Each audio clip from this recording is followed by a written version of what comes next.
Okay, so we were talking about modules, and in this lecture we will make our own modules. Let us make a new Python file. We'll go to File, New, a Python file, and we will name it Add. It is going to be a very simple program. With the help of this program, you'll easily understand the need of modules. So we made a Python file called Add. Now inside this we are writing a function called Add, which will add two numbers. That is what it's going to do. Print A plus B. A very simple function which will add the two numbers. Okay.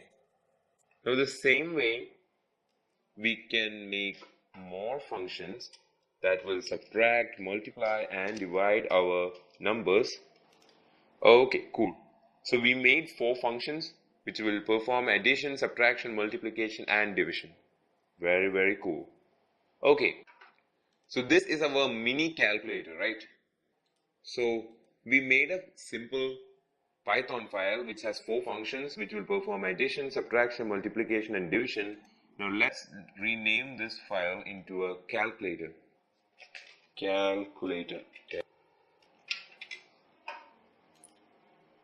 Okay, so we have a Python file which has addition, subtraction, multiplication and division. Now suppose you want to use these functions in another program. You could try copy pasting this code into this program and then use it, but that will increase the program size. So there is a very simple way you can do this. Every Python file can be treated as a module. So to import that module, all we had to do is just type in import and the module name. So we had just imported our module name.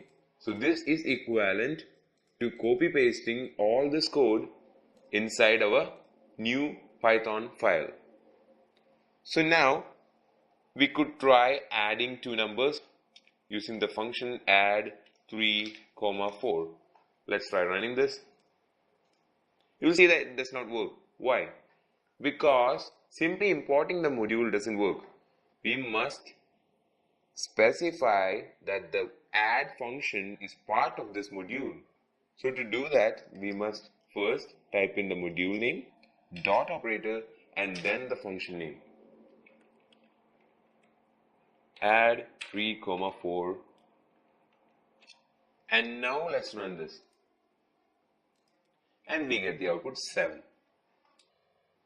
So we just made a module which contains these four functions, which is supposed to be our mini calculator, and then in another program we can use all these functions just by typing in two simple lines. So this is how we make user-defined modules.